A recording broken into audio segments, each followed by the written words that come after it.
Geeker Things, Wade here, and we're going to be doing our first Geeker Things review. We're going to be reviewing none other than the glorious Black Series 4 LOM. As you can see, he is a gorgeous figure, and actually quite rare. I was fortunate enough to get this figure from one of my best friends, Ed. If it wasn't for him, I would not be having this figure today. So I owe you one, buddy.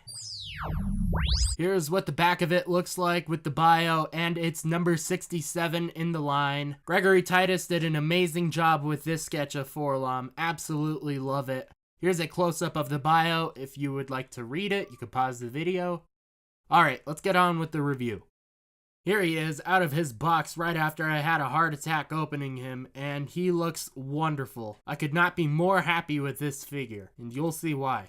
Looking at him, he has a wonderful paint job. The rust is insane, and it really brings out the sharpness and detail all throughout him. You can see all kinds of ridges, paint splotches, all kinds of weathering and just dirtying all throughout him, and it is just fantastic. Let me bring him a little closer so you guys can look at the detail. Actually, let's look at his head sculpt first. This is insane. Just look at the sharpness and the gunmetal gray that they have. Absolutely love the bug eyes that they have for him and the gold cracks all throughout it. It just looks so surreal that it's an action figure. It looks like the real deal for 4 LOM. Just look at all the weathering on his body. Look at all that rust and all those paint spots. That is just attention to detail, Hasbro. I am super pleased with this figure. Also, even his legs look super grimy and dirty and rusty, and then each of the ridges, they really pop with that extra layer of rust on it.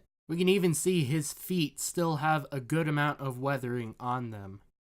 Now here's one of the nicest aspects of 4 LOM. Check that out. He's got elbow articulation. This was something that was absent with the Black Series C-3PO figure. He was released before 4 LOM, and they've perfected the technology now where they can do that.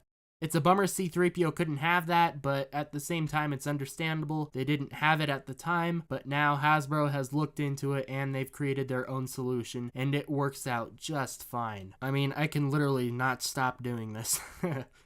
He's able to hold his gun quite nicely, and it stays firm in his hand, and it looks pretty nice too. It's the same mold we've gotten before, but this time it's in a lighter gray, kind of gunmetal too. Now, the hand that I have on mine, it's a little loose, but it's really not too big of a deal. Now, I won't be covering the articulation of this figure just because it's actually a hard thing to do, and it's a pain in the butt, so I'll just let the Fwoosh do that. Uncle Robo can show you what the figure is like. I'm just gonna show you how good it looks. I will say the posability on the head is incredible, and the sculpt just works so well where he has a good range of motion looking up and looking down.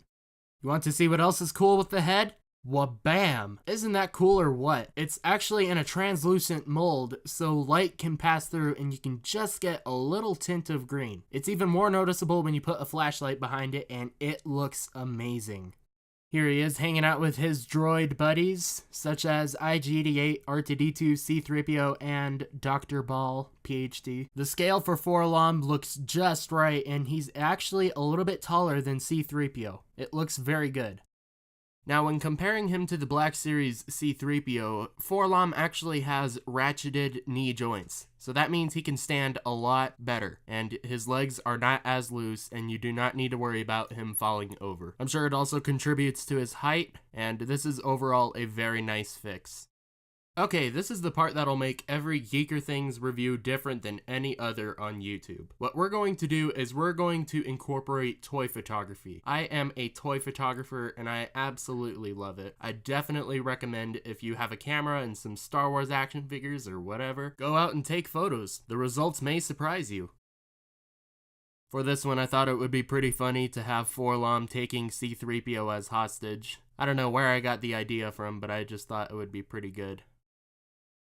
Here's 4 LOM hanging out with his buddy IG-88. It's a shame Zuckuss isn't out yet, but hopefully he will be released soon. But for the meantime, having these two standing right next to each other just looks awesome. Here's a more stylized shot of 4 LOM, just showing off all his texture and rusty details all throughout him. And then 4-LOM hanging out with his galactic hero's counterpart. I like to think of it as his son. I mean, maybe 4-LOM isn't such a bad guy after all. Maybe he's a wonderful father. The world will never know. Now, this is my favorite shot I did of 4-LOM. It just came out super crisp and super sharp. Look at the green in his eyes. Doesn't that photograph amazingly awesome? As you can see, he is a really photogenic figure. I mean, the detail on him just stands out like no other Black Series figure. And lastly, here he is, being the front man of the collection.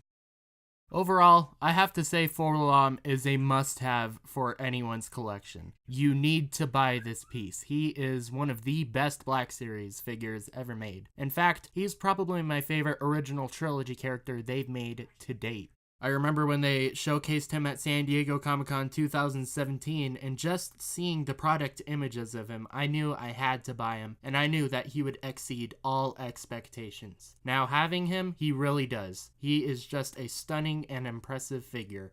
If you get the opportunity to buy him, go for it. You will not be disappointed. Anyways, I think it sums up our first official review for Geeker Things. If you enjoyed the video, make sure to leave a like and subscribe if you're not, and stay tuned for more Geeker Things.